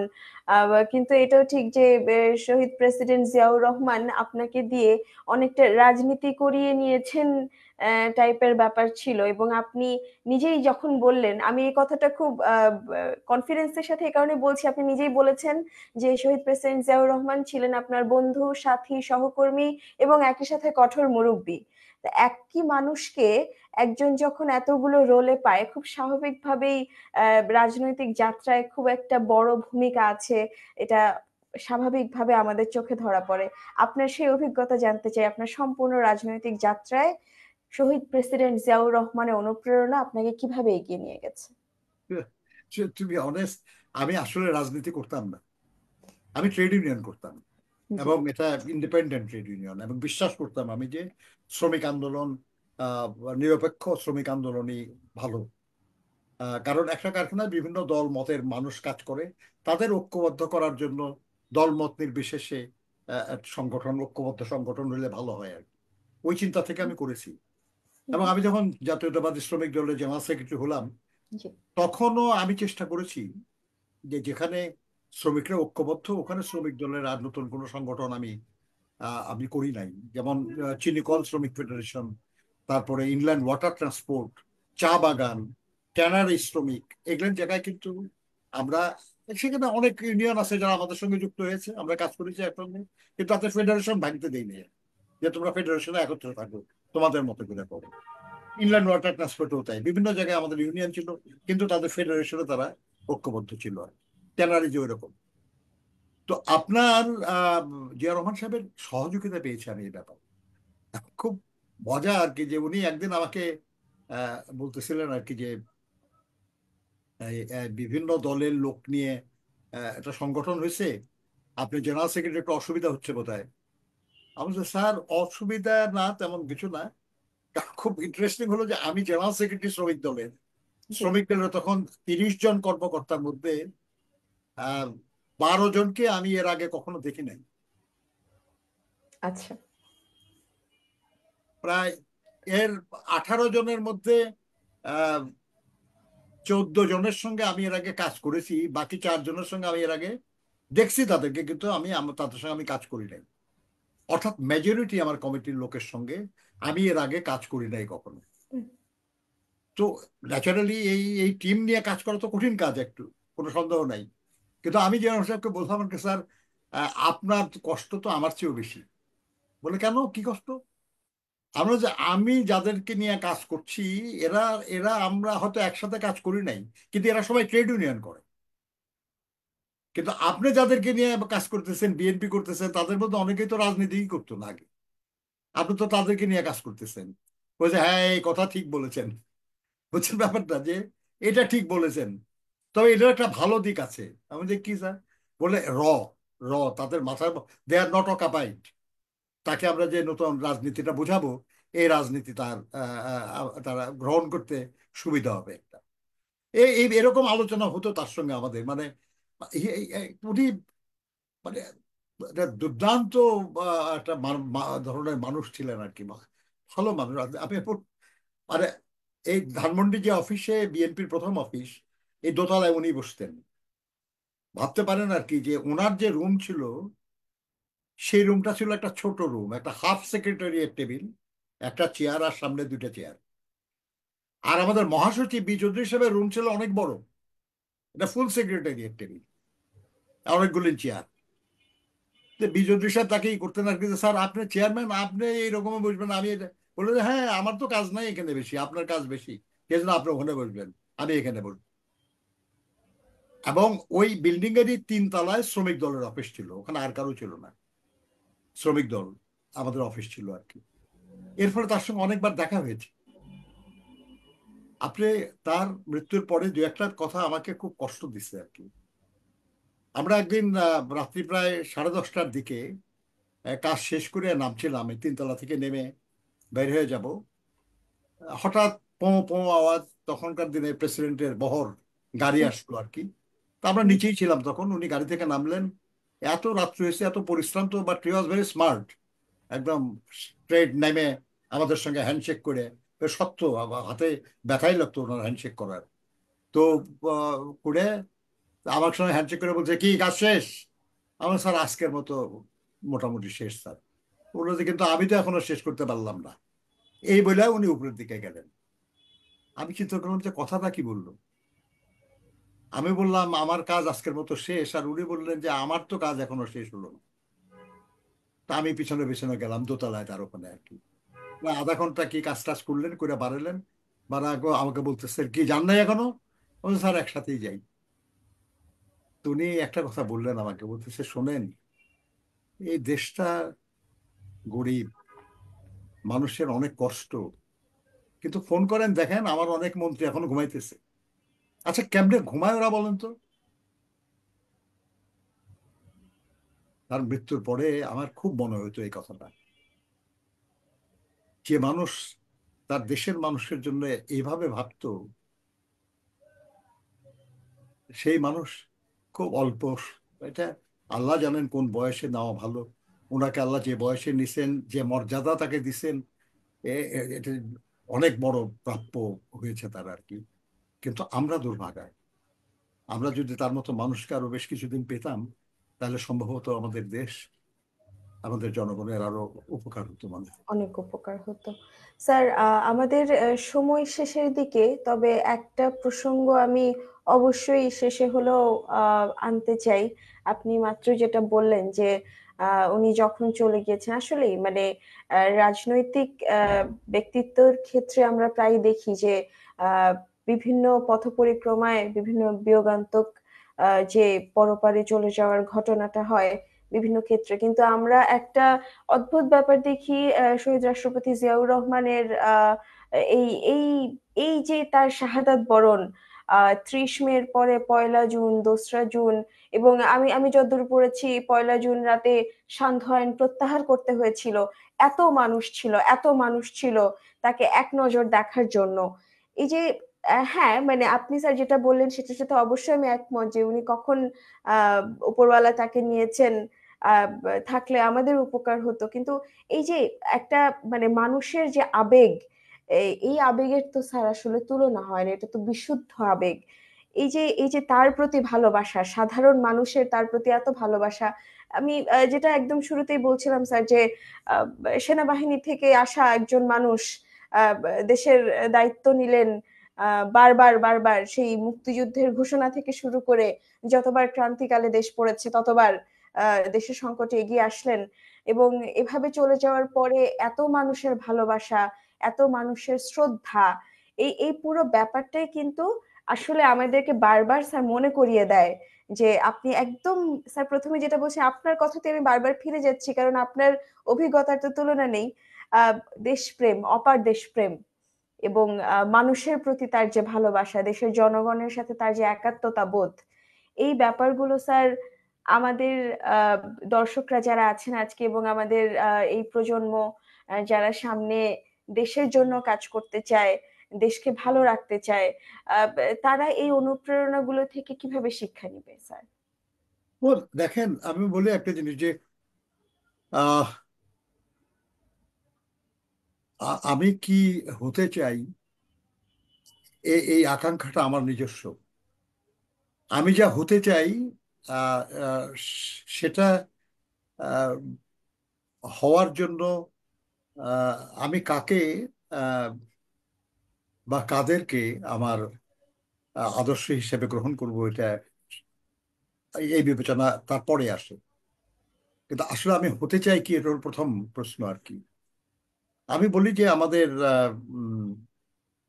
যারা রাজনীতি করি আমরা, আমাদের নতুন যারা রাজনীতিতে আসছে বা এসছে, তাদের কাছে আমার একটাই কথা আর কি যে আহ,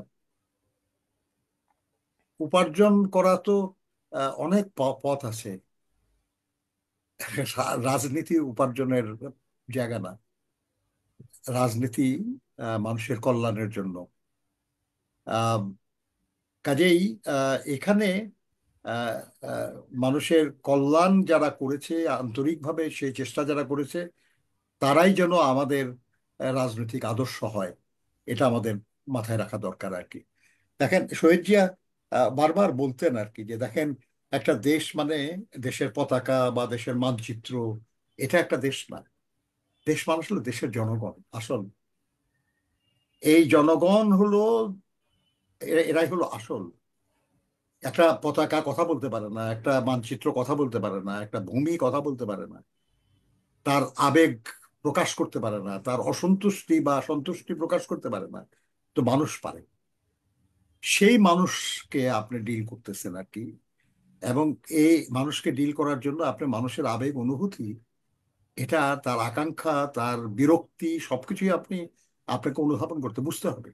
বুঝে সেই অনুযায়ী আপনাকে আগাতে হবে। আহ উনি বলতেন যে নারী পুরুষ নির্বিশেষে সকলকে কঠোর পরিশ্রম করে ব্যক্তিগত সম্পদ বৃদ্ধির সাথে সাথে জাতীয় সম্পদ বৃদ্ধির চেষ্টা করতে হবে। দেখেন, আহ, কথাটা কত চমৎকার কথা বলেছেন উনি আর কি, যে কাউকে উনি বলতেছেন না যে দেখেন এই জাতীয় সম্পদ বাড়ানোর জন্য আপনি কাজ করেন। উনি বলতেছেন যে আমরা যদি সবাই আমাদের ব্যক্তিগত সম্পদ বাড়াতে পারি, তাহলে তো সামগ্রিকভাবে জাতীয় সম্পদ বাড়বে, অবশ্যই। তাই না? উনি এভাবে বলতেন আর কি যে আসুন আমরা আমাদের সবার ব্যক্তিগত সম্পদ বৃদ্ধির মাধ্যমে সামগ্রিকভাবে জাতীয় সম্পদ বৃদ্ধির জন্য কাজ করি। এটা চমৎকার অ্যাপ্রোচ। এবং সেই অ্যাপ্রোচে উনি জনগণকে পাশে পেয়েছেন, জনগণ বুঝেছে আর কি যে উনি তো আমাদের আমাদের জন্যই বলতেছে, আমাদের পক্ষেই বলতেছে, আমার যাতে কল্যাণ সেটাই তো বলতেছে উনি। কাজে এটা শোনা যাবে না কেন? যেমন আমি বিএনপি করার ব্যাপারে আমি তো, নানা আপনি জানেন, আমি বলছি আপনাকে যে আমি ইন্ডিপেন্ডেন্ট ট্রেড ইউনিয়ন পছন্দ করতাম। কাজে দলীয় রাজনীতির সঙ্গে যুক্ত হওয়ার ব্যাপারে একটু রিজার্ভেশন ছিল আমার। কিন্তু আমার বাবা বলতেন আমাকে যে দেখো একটা মানুষ, উনি তো সবাই তাকে খুব সম্মান করে, উনি স্বাধীনতার ডাক দিছে, উনি সেনাবাহিনীর প্রধান ছিলেন, ওরা তো আর কিছু না করলেও উনি সম্মানী লোক থাকতেন। উনি একটা দেশের ভালোর জন্য কিছু কাজ করতে যেতেছে, তোমরা সহযোগিতা চাইতেছে, করো না কেন? ভালো মানুষকে সহযোগিতা করলে তো ভালো। এটা সাধারণ মানুষের কথা বলতেছি আপনাকে। এই যে দেশের সাধারণ মানুষ তাকে সমর্থন জানিয়েছে, এটা কিন্তু এই কারণে যে একটা মানুষ দেশের কল্যাণের জন্য আন্তরিকভাবে চেষ্টা করতেছে, কঠোর পরিশ্রম করতেছে, একটা নিবেদিত বা বা হয়ে গেছে। সেই মানুষটাকে সহযোগিতা করবো না কেন আমরা? সেই জন্য মানুষ সহযোগিতা করেছে, সেই জন্য মানুষ তাকে ভালোবেসেছে, মানুষ অনুভব করেছে তাকে যে উনি আমাদের লোক। এই যে আমাদের লোক হতে পেরেছিলেন তিনি, এটি হলো তার জীবনের সর্বশ্রেষ্ঠ উপার্জন। ধন্যবাদ। নজরুল ইসলাম খান স্যার, আজকের এই বিশেষ পর্বে আমাদের সঙ্গে থাকার জন্য, এত চমৎকার অভিজ্ঞতা এবং শিক্ষা আমাদের সাথে ভাগাভাগি করে নেওয়ার জন্য আপনাকে অসংখ্য ধন্যবাদ এবং কৃতজ্ঞতা জানাই। আপনার কথা থেকে প্রকৃতপক্ষে ধন্যবাদ। আমরা আজকে জানতে পারলাম যে শহীদ প্রেসিডেন্ট জিয়াউর রহমানের জীবনের আলোচনাগুলো, তার কাজগুলো, তার কর্মপরিকল্পনাগুলো আমাদের সবার জন্য অনুপ্রেরণার উৎস। তার অবদানগুলো আসলে শুধু ইতিহাসের অংশ নয়, এটা আমাদেরকে ভবিষ্যৎ গড়ারও দিশা দেখায়। স্যার, আপনাকে আবারও আমরা ধন্যবাদ নিশ্চয়ই। জানাচ্ছি। দর্শকবৃন্দ ধন্যবাদ আপনাকে। দর্শকবৃন্দ, আজকের ফোকাল পয়েন্টের বিশেষ পর্ব আমরা এখানেই শেষ করছি। আবারও বলছি, শহীদ প্রেসিডেন্ট জিয়াউর রহমানের জীবন ও আদর্শ আমাদের পথপ্রদর্শক হয়ে থাকবে। ফোকাল পয়েন্টের পরবর্তী পর্বে আবারও দেখা হবে। ততক্ষণ পর্যন্ত ভালো থাকুন, সচেতন থাকুন। ধন্যবাদ।